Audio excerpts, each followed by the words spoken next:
আসসালামু আলাইকুম। এটিএন বাংলা সংবাদে সবাইকে স্বাগত জানাচ্ছি। আসিফুর রহমান সাগর। শুরুতেই বিআরবি কেবলস সংবাদ শিরোনাম।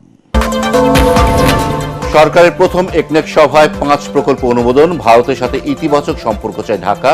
দেশটির হাই কমিশনারের সাথে বৈঠকে প্রধানমন্ত্রী। আজ দিল্লি যাচ্ছেন পররাষ্ট্রমন্ত্রী।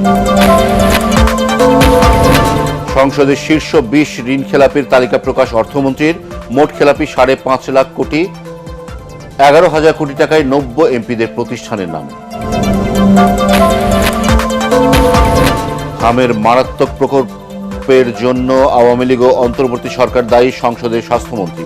24 ঘন্টায় 7 জনের মৃত্যু, আক্রান্ত প্রায় 1,500। রাজধানীতে তীব্র হচ্ছে জ্বালানি তেলের সংকট। ফিলিং স্টেশনগুলোতে গ্রাহকদের ঘন্টার পর ঘন্টা অপেক্ষা। মজুতের কারণেই সংকট বলছেন পাম্প সংশ্লিষ্টরা।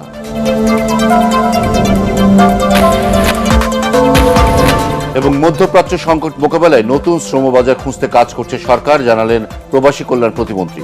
শ্রমবাজার উন্মুক্ত করতে কাল মালয়েশিয়া যাচ্ছে প্রতিনিধি দল। শুনছিলেন বিআরবি কেবলস সংবাদ শিরোনাম, এবার বিস্তারিত। বিএনপি সরকারের প্রথম একনেক সভায় 483 কোটি টাকা ব্যয়ে 5টি প্রকল্প অনুমোদন দেওয়া হয়েছে। প্রধানমন্ত্রী তারেক রহমানের সভাপতিত্বে অনুষ্ঠিত সভায় সর্বজনীন সামাজিক কাঠামো উন্নয়নে এ অনুমোদন দেওয়া হয়। বৈঠক শেষে অর্থ ও পরিকল্পনা মন্ত্রী আমির খসরু মাহমুদ চৌধুরী জানান, প্রকল্প অনুমোদনের আগে আরও যাচাই বাছাই করা হবে। অপ্রয়োজনে জনগণের অর্থ ব্যয় করবে না সরকার। সাজ্জাদ জাহানের রিপোর্ট। জ্বালানি সাশ্রয়ে সচিবালয়ে অনুষ্ঠিত হল প্রধানমন্ত্রী তারেক রহমানের সভাপতিত্বে নতুন সরকারের প্রথম জাতীয় অর্থনৈতিক পরিষদের নির্বাহী কমিটি একনেক সভা। এতে মোট 19টি প্রকল্প উপস্থাপন করা হলেও আলোচনা হয় 7টি প্রকল্প নিয়ে। বৈঠক শেষে প্রধানমন্ত্রীর অর্থ ও পরিকল্পনা উপদেষ্টা রাশেদ তিতুমির জানান, বিগত সরকারের সময়ে নেয়া 1300-রও অধিক উন্নয়ন প্রকল্প খতিয়ে দেখতে প্রধানমন্ত্রীর নির্দেশে কমিটি গঠন করা হচ্ছে। অধিকাংশ প্রকল্পই রাজনৈতিক বিবেচনায় গৃহীত হয়েছে। সেখানে না ছিল স্বচ্ছতা, না ছিল জবাবদিহিতা, এবং কোনো ক্ষেত্রে দলীয় কর্মীদের সুবিধা দেওয়ার জন্য এই প্রকল্পগুলো গৃহীত হয়েছে। আজকেই 2-3টা প্রকল্প যেগুলো তৃতীয় বা চতুর্থ স্তরে ছিল সেগুলো বাদ দেওয়া হয়েছে। তার মানে যে আমরা চেষ্টা করছি যে জনগণের করের অর্থ যাতে জন উন্নয়নে ব্যয় হয়। অর্থ ও পরিকল্পনা মন্ত্রী জানান, সভায় উত্থাপিত প্রকল্পগুলোর অধিকাংশই অপ্রয়োজনীয় ও রাজনৈতিক বিবেচনায় গ্রহণ করা হয়েছে। নির্বাচনী ইশতেহারের সাথে এটার অ্যালাইনমেন্ট হচ্ছে কিনা, মিলছে কিনা, তার বাইরে যে প্রকল্প অপ্রয়োজনীয় প্রকল্প আছে এগুলো বিবেচনা আনতে হচ্ছে। অনেক সময় নিতে হচ্ছে, যে কারণে মাত্র 7টি পর্যন্ত আমরা পৌঁছতে পেরেছি 19টার মধ্যে। বিগত দিনের যে প্রকল্প এগুলোকে আমরা শেষ করতে চাচ্ছি, যেহেতু আমরা নতুন প্রকল্প নিয়ে আসবো আগামী দিনে। প্রধানমন্ত্রী তারেক রহমানের সাথে সাক্ষাৎ করেন ইইউ রাষ্ট্রদূত। সাজ্জাদ জাহান, এটিএন বাংলা, ঢাকা। এদিকে প্রধানমন্ত্রী তারেক রহমানের সঙ্গে সৌজন্য সাক্ষাৎ করেছেন ভারতীয় হাই কমিশনার প্রণয় ভার্মা। সচিবালয়ে অনুষ্ঠিত এই সাক্ষাতে ভারত থেকে পাইপ লাইনের মাধ্যমে বাংলাদেশের ডিজেল আনার বিষয়ে আলোচনা হয়েছে। বিষয়টি নিশ্চিত করেছেন প্রধানমন্ত্রীর পররাষ্ট্র বিষয়ক উপদেষ্টা হুমায়ুন কবির। সাক্ষাৎ শেষে হুমায়ুন কবির জানান, প্রধানমন্ত্রীর নেতৃত্বে ভারতের সঙ্গে সম্পর্ক এগিয়ে নেওয়া, দুই দেশের জনগণের সঙ্গে সম্পর্ক রক্ষা করাই বর্তমান সরকারের লক্ষ্য। দুই দেশের মধ্যে ইতিবাচক সম্পর্ক থাকলে অনেক সমস্যারই সমাধান সম্ভব বলে মনে করেন হুমায়ুন কবির। তিনি আরও জানান, মঙ্গলবার দুপুরে দিল্লি সফরে যাচ্ছেন পররাষ্ট্রমন্ত্রী ও প্রধানমন্ত্রীর উপদেষ্টা। এ সফরে দেশটির পররাষ্ট্রমন্ত্রী ও নিরাপত্তা বিষয়ক মন্ত্রীর সাথে বৈঠক হতে পারে।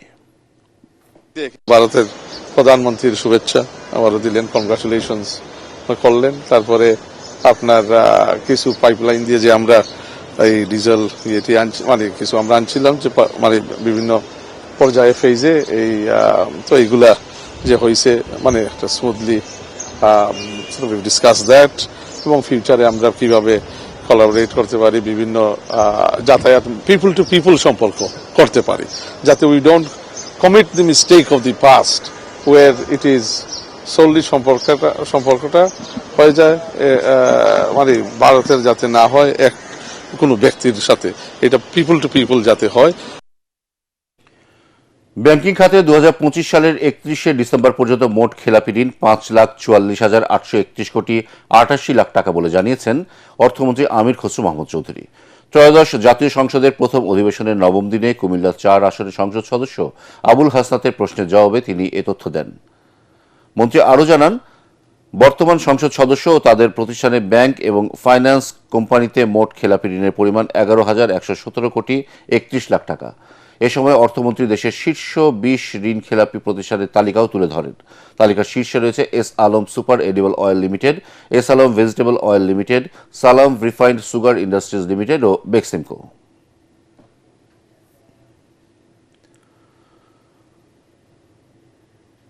হামের মারাত্মক প্রকোপের জন্য আওয়ামী লীগ ও অন্তর্বর্তী সরকারকে দায়ী করেছেন স্বাস্থ্যমন্ত্রী সর্দার মোহাম্মদ সাখাওয়াত হোসেন। সংসদ অধিবেশনে রংপুর ৪ আসনের সংসদ সদস্য আক্তার হোসেনের দেয়া নোটিশের জবাবে তিনি বলেন, দুই সরকারের টিকা দিতে না পারার ব্যর্থতা কোমলমতি শিশুদের ঝুঁকিতে ফেলেছে। বিগত ৫.৫ বছর হাম রুবেলা টিকার কোনো ক্যাম্পেইন অনুষ্ঠিত হয়নি বলেও সংসদকে জানান মন্ত্রী। হামের রোগীদের চিকিৎসার জন্য সারা দেশে হাসপাতালগুলোতে পর্যাপ্ত ব্যবস্থা নেওয়া হয়েছে বলেও জানান তিনি। এছাড়া সংসদে এদিনে 11টি বিল পাশের জন্য উত্থাপন করেন আইনমন্ত্রী মোহাম্মদ আসাদুজ্জামান। এর মধ্যে কণ্ঠভোটে 7টি বিল পাশ হয়। এছাড়াও আরো 3টি হাম রিবেলার এই ক্যাম্পেইনটি হওয়ার কথা ছিল প্রতি 4 বছর পর পর, মাননীয় স্পিকার। সেইটা গত 5.5 বছর যাবত হয় নাই, ফলে নিউবর্ন বেবি এবং লেফট আউট বেবিজের সংখ্যা অনেক বৃদ্ধি পেয়েছে যারা এখন হামে আক্রান্ত। এছাড়া টিকা ক্রয়, সংগ্রহ ও সরবরাহ ব্যবস্থাপনায় পূর্ববর্তী দুটো সরকারের অদূরদর্শী সিদ্ধান্ত ও দীর্ঘসূত্রিতার ফলে টিকার মজুতে মারাত্মক সংকট তৈরি হয়। এর পরিণতিতে দেশব্যাপী হামের টিকা সহ আরও 6 ধরনের গুরুত্বপূর্ণ টিকার অভাব দেখা দেয়, যার কারণে বহু শিশু নিয়মিত টিকাদান সেবা থেকে বঞ্চিত। আতঙ্কিত হয়ে একই গাড়ি একাধিকবার জ্বালানি তেল নিতে আসায় পেট্রোল পাম্পের লাইন দীর্ঘ হচ্ছে বলে জানিয়েছেন পাম্প সংশ্লিষ্টরা। তারা জানান, অনেক সরকারি গাড়ির চালকদের মধ্যেও এই ধরনের মজুতের প্রবণতা লক্ষ্য করা যাচ্ছে। এদিকে চৈত্রের তাপদাহে 2 থেকে 3 ঘন্টা অপেক্ষার পরেও চাহিদা অনুযায়ী জ্বালানি তেল না পাওয়ায় ক্ষোভ প্রকাশ করেছেন গ্রাহকরা। মিজান শাহজাহানের রিপোর্ট। শাহবাগ থেকে পরিবাগ লম্বা লাইন, একটু একটু করে সামনে এগিয়ে 2 থেকে 3 ঘন্টা পর মিলছে জ্বালানি তেল। রেশনিং পদ্ধতিতে নির্দিষ্ট পরিমাণে তেল দেয়ায় কাঙ্ক্ষিত চাহিদা মিটছে না তাদের। এই বাস্তবতা শুধু পরিবাগে নয়, রাজধানীর সব পেট্রোল পাম্পেই। আমাদের রাইড শেয়ারে তেলটা লাগেই। এখন হচ্ছে যে আমাদের ইনকামে প্রভাব পড়তেছে। প্রত্যেক দিনে 2.5-3 ঘন্টা করে লাইনে গেলে তো আমাদের সময় থাকে না। সারাদিন অফিস করে এসে পরে 2 ঘন্টা দাঁড়া থেকে আবার বাসে চলে গেছে। এখন আমরা 7টা-7:30 থেকে দাঁড়ায় আছি। অফিসে অলরেডি 1 ঘন্টা শেষ। আমাদের সৎ হতে হবে, কেউ তেল নিয়ে বাসায় স্টক করে না রাখে। আমি যদি আজকে তেলটা নিয়ে যাইতে পারি, আমি 20 দিন 25 দিনের মধ্যে আমার আর তেল লাগবে না। ফুল ট্যাঙ্কি তেল দিলে আমার মনে হয় ক্রাইসিসটা শেষ হবে। পেট্রোল পাম্পের কর্মীরা জানান, আতঙ্কিত হয়ে অনেকেই একাধিকবার তেল সংগ্রহ করছেন।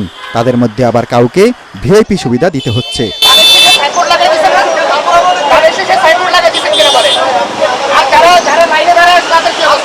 যা নিয়ে প্রায় সাধারণ গ্রাহকদের তোপের মুখে পড়তে হচ্ছে পাম্প পরিচালনাকারীদের। একটা গাড়িতে একবার আমরা রিকোয়েস্টে তেল দিয়ে দিচ্ছি, এটা বিকেলবেলা আবার এসে তেল নিয়ে যাচ্ছে। তারপর অনেক বড় বড় প্রতিষ্ঠান আছে, আমাদের সরকারি প্রতিষ্ঠান, এমন দেখা যায় যে একটা গাড়িতে গতকালকে তেল নিচ্ছে, ওই গাড়িটা আবারও তেল নিচ্ছে। আমাদের আগে যে পরিমাণ তেল লাগতো এখন প্রায় ডাবল তেল সেল করতে হচ্ছে, অথচ আমরা রেশনিং সিস্টেমে তেল দিচ্ছি, তাই না? তারপরও কেন প্রায় ডাবল পরিমাণ তেল লাগছে? এটা হচ্ছে মানুষ প্যানিক হয়ে অতিরিক্ত তেল নেওয়ার যে প্রবণতা, এই জন্যই শুধুমাত্র এই সংকটটা তৈরি হয়ে আছে। ডিপো থেকে চাহিদা মতো জ্বালানি তেল দেয়া হলেও লম্বা লাইনের কারণ জানালেন এই কর্মী। উৎকণ্ঠা আছে গ্রাহকদের মধ্যে, মানে অস্বাভাবিক একটা উৎকণ্ঠা এবং অস্বাভাবিক জ্বালানি সংগ্রহের একটা প্রতিযোগিতা আমার কাছে যেটা মনে হচ্ছে। এই ধরনের উৎকণ্ঠা আমি কখনো দেখিনি। গ্রাহকরা বলেন, কালোবাজারিদের পাশাপাশি যেসব দায়িত্বশীল ব্যক্তি অতিরিক্ত জ্বালানি নিচ্ছেন তাদের সাশ্রয়ী করতে উদ্যোগ নিতে হবে সরকারকে। এজন্য পাম্পে তদারকি ব্যবস্থা জোরদারের তাগিদ গ্রাহকদের। মিজান শাহজাহান, এটিএন বাংলা, ঢাকা। সংখ্যাগরিষ্ঠের বড়াই করে দেশে আবারও ফ্যাসিবাদের দিকে নিয়ে যাওয়া হচ্ছে বলে অভিযোগ করেছেন বিরোধী দলীয় নেতা ও জামায়াতের আমির ডাক্তার শফিকুর রহমান।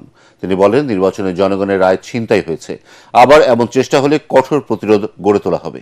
জাতীয় প্রেসক্লাবে জাতীয় গণতান্ত্রিক পার্টি জাগপার 46তম প্রতিষ্ঠা বার্ষিকীর অনুষ্ঠানে ফ্যাসিবাদ ঠেকাতে লড়াই চালিয়ে যাওয়ার কথা জানান জামায়াতের আমির। খায়রুল ইসলামের রিপোর্ট। জুলাই সনদ বাস্তবায়নের স্লোগান নিয়ে জাতীয় গণতান্ত্রিক পার্টির 46তম প্রতিষ্ঠাবার্ষিকীর এই আয়োজন। এতে অংশ নেন জামায়াতের আমির ও বিরোধী দলের নেতা ডাক্তার শফিকুর রহমান সহ জোটের কেন্দ্রীয় নেতারা। একই দিনে দুটো নির্বাচন হলে কিভাবে একটি হালাল হয় আরেকটা হারাম হয়, এইটা আমার মতো মানুষের পক্ষে বোধগম্য হওয়া সম্ভব নয়। নেতারা বলেন, আইনের দোহাই দিয়ে জুলাইকে অস্বীকার করার পায়তারা করছে সরকার, যা দেশের মানুষের সাথে মুনাফিকির শামিল। আইনের দোহাই দিয়ে, সংবিধানের দোহাই দিয়ে, শিলং লন্ডনের দোহাই দিয়ে, আধিপত্যবাদের সামনে মাথা নত করে বাংলাদেশের মানুষকে যদি জুলাইকে অস্বীকার করতে বলেন, আমাদের সংগ্রাম চলবে ইনশাআল্লাহ। গণভোট নিয়ে বিএনপির অবস্থানের কঠোর সমালোচনা করে জামায়াতের আমির বলেন, গণভোটের রায় আদায় করে ছাড়বে বিরোধী দল। আমরা জনগণের সুপ্রিম উইলে আমরা সম্মান দেখিয়েছি, আমরা দেখিয়ে যাব। এই সংসদ মানুক আর না মানুক, গণভোটের রায় আমরা বাস্তবায়ন করব, আদায় করে ছাড়বো ইনশাআল্লাহ। ডাক্তার শফিকুর রহমান অভিযোগ করেন, আবারও ফ্যাসিবাদকে ফিরিয়ে এনে জাতিকে অন্ধকারের পথে ঠেলে দেওয়ার পরিকল্পনা চলছে। আমরা আপনাদেরকে কথা দিচ্ছি, প্রিয় বাংলাদেশে রক্তমূল্য, জীবন মূল্য, জেল মূল্য, যত মূল্য দিতে হয়, ফ্যাসিবাদকে আর আমরা ফিরে আসতে দিব না ইনশাআল্লাহ। গোগো, তুমি একবার জনগণের ধান খেয়েছো, আবার খাবার চিন্তা করো না। এবার আসলে ঠিকই তোমার লেজ, ঠিকই তোমার পা, ঠিকই তোমার ডানা অবশ করে দেওয়া হবে। চলমান জ্বালানি সংকট নিয়ে বিরোধী দলকে সংসদে কথা বলতে দেওয়া হয় না বলেও অভিযোগ করেন জামায়াতের আমির। আমরা যখন জ্বালানি সংকট আর জনগণের বুকনাদ্য নিয়ে কথা তুলি, আমাদের নোটিশটা আলোচনায় আসতেই দেওয়া হয় না। শুধু কি গাড়ির তেল? কৃষি নির্ভর একটা দেশে এই মৌসুমে খামারিরা হা করে চেয়ে আছে, তাদের ফসলে সেচ করবে, পানি দিবে, নাই। যারা নিজ দলের মধ্যে গণতন্ত্র চর্চা করে না, কর্মীদের নিরাপত্তা দিতে পারে না, তারা দেশের 18 কোটি মানুষের নিরাপত্তা দিতে পারবে না বলেও জানান ডাক্তার শফিকুর রহমান। যাদের নিজেদের নেতা কর্মীদের হাতে নিজেদের নেতা কর্মীরাই নিরাপদ নয়, তারা 18 কোটি মানুষের নিরাপত্তা দিতে পারবে না। খায়রুল ইসলাম, এটিএন বাংলা, ঢাকা। মালয়েশিয়ার শ্রমবাজার দ্রুত খোলার ব্যাপারে আলোচনার জন্য বুধবার বাংলাদেশের উচ্চ পর্যায়ের প্রতিনিধি দল কুয়ালালামপুর যাচ্ছে বলে জানিয়েছেন প্রবাসী কল্যাণ প্রতিমন্ত্রী নুরুল হক নূর। এটিএন বাংলায় এক অনুষ্ঠানে তিনি বলেন, মধ্যপ্রাচ্য সংকট মাথায় রেখে ইউরোপ ও থাইল্যান্ডে নতুন শ্রমবাজার খোলারও চেষ্টা চলছে। এ সময় উদ্যোগগুলো সফল হলে 40 বিলিয়ন রেমিটেন্স আয়ের লক্ষ্য পূরণ হবে বলে আশা প্রকাশ করেন অনুষ্ঠানের সঞ্চালক ও মিডিয়া ব্যক্তিত্ব হাসান আহমেদ চৌধুরী কিরণ। জেমস হামিমের রিপোর্ট। ইরান, ইসরায়েল এবং মার্কিন যুক্তরাষ্ট্রের যে যুদ্ধ পরিস্থিতি, সেই পরিস্থিতি কিন্তু আমাদের শ্রমবাজার সংকুচিত হচ্ছে, শ্রমবাজার চ্যালেঞ্জের মধ্যে পড়ছে। সমসাময়িক বিষয়ে এটিএন বাংলার জনপ্রিয় আলোচনা অনুষ্ঠান শুভরাত্রির সোমবারের অতিথি প্রবাসী কল্যাণ প্রতিমন্ত্রী নুরুল হক নূর। মালয়েশিয়া শ্রমবাজার খুলবার ব্যাপারে বলছেন যে সরকারের এই কর্মপরিকল্পনার মধ্যে রয়েছে। এতে প্রবাসী কল্যাণ মন্ত্রী জানান, ইসরায়েল ও ইরান যুদ্ধ বাংলাদেশ শ্রমবাজারে নেতিবাচক প্রভাব ফেলেছে। মালয়েশিয়ার কিছু ইস্যু আছে, আমরা যেভাবে সলভ করে আমাদের লোক পাঠানোর হচ্ছে টার্গেট, সেই লক্ষ্যে আমাদের 8 তারিখে একটা প্রতিনিধি যাচ্ছে, আমাদের মন্ত্রী মহোদয় এবং মাননীয় প্রধানমন্ত্রীর উপদেষ্টা, যে তারা দুজন এবং আমাদের অ্যাম্বাসেডর তো আছে ওখানে, তারা যাচ্ছে আলাপ আলোচনা করে কি প্রক্রিয়া, এর আগেও তো আলোচনা চলেছে, আমরা খুলতে পারি। সংকটের মধ্যে নতুন নতুন শ্রমবাজার খোলার প্রচেষ্টার কথা জানান তিনি।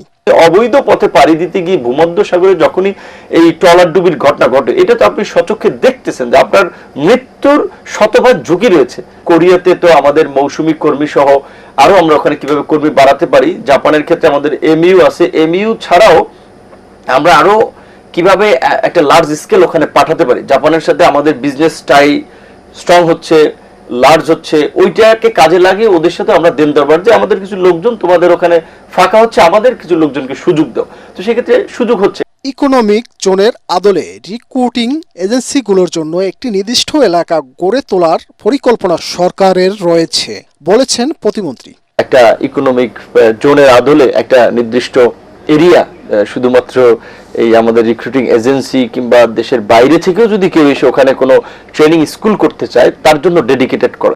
এ সময় অনুষ্ঠানের সঞ্চালক ও এটিএন বাংলার পরিচালক বার্তা হাসান আহমেদ চৌধুরী কিরণ সংকটের মধ্যেই সর্বোচ্চ $3.75 বিলিয়ন পাঠিয়ে কর্মীরা প্রমাণ করেছেন তারাই দেশের রিয়েল হিরো। কিভাবে কর্মমুখী শিক্ষা গ্রহণ করে আমাদের আরও বেশি দক্ষ কর্মী, অতি দক্ষ কর্মী, প্রফেশনালস, ডাক্তার, ইঞ্জিনিয়ার প্রেরণ করা যায়, সেদিকে আমাদের নজর দিতে হবে। নতুন শ্রমবাজার, যেটি আমাদের ট্রেডিশনাল শ্রমবাজার মালয়েশিয়া এবং তার পাশাপাশি থাইল্যান্ড এবং অন্যান্য, যে আমরা জাপানের কথা বলি, দক্ষিণ কোরিয়ার কথা বলি, সেই জায়গাও কিন্তু আমাদের কর্মী প্রেরণের যে খাতটাকে আরও বেশি বড় করবার জন্য সেখানে সরকারের নানা কর্ম পরিকল্পনা রয়েছে। আমরা রেমিটেন্স যোদ্ধাদের কথা বলি, এই মার্চ মাসে সবচেয়ে বেশি রেমিটেন্স যেটি এসে একক মাস হিসাবে, সে কারণে যদি বলতে হয় তাহলে আমাদের রেমিটেন্স যোদ্ধারাই কিন্তু দেশের সবচেয়ে রিয়েল হিরো, তারাই কিন্তু সেই হিরোদেরকে আমরা মর্যাদার জায়গায় নিতে হবে। এ সময় ইরান ইসরায়েল যুদ্ধে 7 বাংলাদেশি নিহতের ঘটনায় দুঃখ প্রকাশ ও সমবেদনা জানান আলোচকরা। তাদের জন্য আমরা একটা শোক প্রকাশ করি আন্তরিকভাবে। জেমস হামিম, এটিএন বাংলা, ঢাকা। এটা আমাদের জন্য প্যাথেটিক, সমবেদনা ব্যক্ত করে। এবার ইরান আমেরিকা যুদ্ধ প্রসঙ্গ।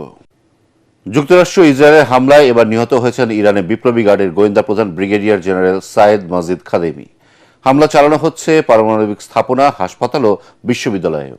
ইরানে আক্রমণ আরও জোরদার করা হবে জানিয়ে মার্কিন প্রেসিডেন্ট হরমুজ প্রণালী খুলে দেওয়ার আলটিমেটাম দেন। জবাবে হামলার তীব্রতা আরও বাড়িয়েছে তেহরান।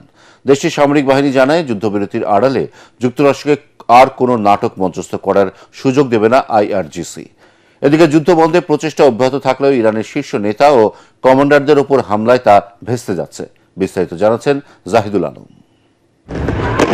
মধ্যপ্রাচ্যের উত্তেজনা আরও তীব্র আকার ধারণ করেছে। ইরানের রাজধানী তেহরান সহ দেশের বিভিন্ন অঞ্চলে যুক্তরাষ্ট্র ও ইসরায়েলের যৌথ হামলা অব্যাহত রয়েছে। ইরানের ইসলামিক রেভলিউশনারি গার্ড কর্পস জানিয়েছে, এই হামলায় তাদের গোয়েন্দা প্রধান ব্রিগেডিয়ার জেনারেল মাজিদ খাদেমি নিহত হয়েছেন। তেহরান জুড়ে টানা বিমান হামলায় অন্তত 15 জন নিহত এবং বহু মানুষ আহত হয়েছেন। 4টি আবাসিক ভবন ধ্বংস হয়েছে, 40টির বেশি বাড়ি ও যানবাহন ক্ষতিগ্রস্ত হয়েছে। গুরুত্বপূর্ণ স্থাপনার মধ্যে শরীফ ইউনিভার্সিটি অফ টেকনোলজি সহ দেশ জুড়ে 30টির বেশি বিশ্ববিদ্যালয় এবং পেট্রোকেমিক্যাল কমপ্লেক্সে হামলা চালানো হয়। বন্ধ হয়ে গেছে 8টি হাসপাতাল ও 300টির বেশি স্বাস্থ্যকেন্দ্র। বুশের পারমাণবিক বিদ্যুৎ কেন্দ্রের কাছে হামলার অভিযোগ তুলে তেহরান বলছে, বেসামরিক স্থাপনায় হামলার জবাব কঠোরভাবে দেয়া হবে। মার্কিন পাইলট উদ্ধারের নামে আমেরিকা সমৃদ্ধ ইউরেনিয়াম চুরির চেষ্টা করছে বলেও অভিযোগ ইরানের। পাল্টা হামলা চালিয়ে যাচ্ছে ইরানও। ইসরায়েলের তেল আবিব, হাইফার বিভিন্ন এলাকায় প্রজেক্টাইল ক্ষেপণাস্ত্র আছড়ে পড়ছে। এতে অন্তত 4 জন নিহত হয়েছে।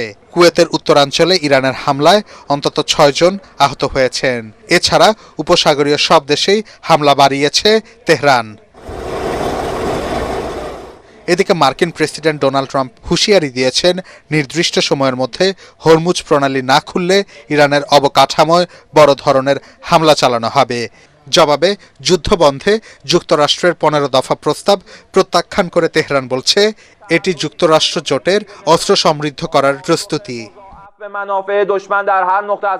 অন্যদিকে যুদ্ধবন্ধে কূটনৈতিক তৎপরতা অব্যাহত রয়েছে। পাকিস্তান 2 ধাপে শান্তি পরিকল্পনা দিয়েছে, কাতারও শান্তিপূর্ণ সমাধানের আহ্বান জানিয়েছে। তবে মার্কিন ইসরায়েলি প্রশাসনের রাজনীতির জন্য যা ভেস্তে যাচ্ছে। বিশেষজ্ঞদের মতে, দেশ দুটির রাজনৈতিক ও অর্থনৈতিক স্বার্থেই এই যুদ্ধ দীর্ঘায়িত হচ্ছে। জাহিদুল আলম, এটিএন বাংলা। জানিয়ে দেব আন্তর্জাতিক সংবাদ।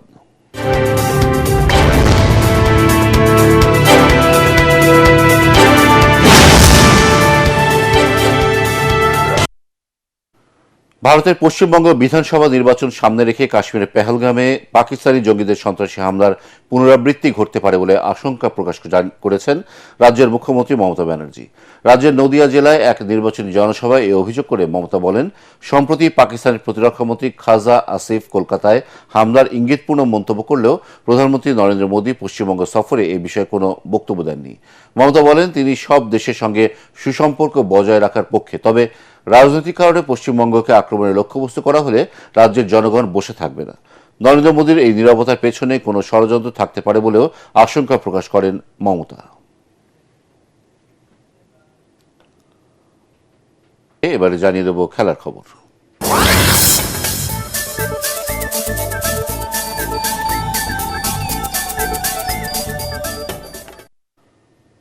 ক্রীড়াঙ্গনকে দলীয়করণ করতে চায় না সরকার বলে জানিয়েছেন যুব ও ক্রীড়া প্রতিমন্ত্রী আমিনুল হক। আর খেলোয়াড়রা চান ট্রফি নিয়ে প্রধানমন্ত্রীর সঙ্গে সাক্ষাতের সুযোগ। জাতীয় ক্রীড়া পরিষদের সাফ অনূর্ধ্ব-20 চ্যাম্পিয়নশিপে শিরোপাজয়ী দলকে সংবর্ধনা ও সম্মাননা প্রদান অনুষ্ঠানে এই কথা বলেন তারা। সরকারের পক্ষ থেকে সাফ জয়ীদের প্রত্যেককে 1 লাখ টাকা অর্থ পুরস্কার এবং ক্রেস্ট উপহার দেওয়া হয়। আমরা স্পোর্টস ডিপ্লোমেসিটাকে অনেক বেশি গুরুত্ব দিচ্ছি এখন। আগামীর যে বাংলাদেশ আমাদের মাননীয় প্রধানমন্ত্রী গড়তে চান, সেখানে আমরা ভিন্ন মত সহমত সবাইকে সমান গুরুত্ব দিয়ে আমরা দল মত নির্বিশেষে আমার এই দেশটিকে যাতে আমরা ঐক্যবদ্ধভাবে গড়ে তুলতে পারি, আমার এই খেলাকে যাতে ঐক্যবদ্ধভাবে আমরা এগিয়ে নিয়ে যেতে পারি, এই জন্য আমি আপনাদের মাধ্যমে দেশবাসীর কাছে সার্বিকভাবে সহযোগিতা চাই। শেষ করার আগে বিআরবি কেবলস সংবাদ শিরোনাম আরও একবার। সরকারের প্রথম একনেক সভায় 5 প্রকল্প অনুমোদন। ভারতের সাথে ইতিবাচক সম্পর্ক চায় ঢাকা। দেশটির হাইকমিশনারের সাথে বৈঠকে প্রধানমন্ত্রী। আজ দিল্লি যাচ্ছেন পররাষ্ট্রমন্ত্রী। সংসদের শীর্ষ 20 ঋণ খেলাপির তালিকা প্রকাশ অর্থমন্ত্রীর। মোট খেলাপি 5.5 লাখ কোটি। 11,000 কোটি টাকায় 90 এমপিদের প্রতিষ্ঠানের নাম। হামের মারাত্মক প্রকল্পের জন্য আওয়ামী লীগ ও অন্তর্বর্তী সরকার দায়ী, সংসদের স্বাস্থ্যমন্ত্রী। 24 ঘন্টায় 7 জনের মৃত্যু, আক্রান্ত প্রায় 1,500। রাজধানীতে তীব্র হচ্ছে জ্বালানি তেলের সংকট। ফিলিং স্টেশনগুলোতে গ্রাহকদের ঘন্টার পর ঘন্টা অপেক্ষা। মজুতের কারণে সংকট বলছেন পাম্প সংশ্লিষ্টরা।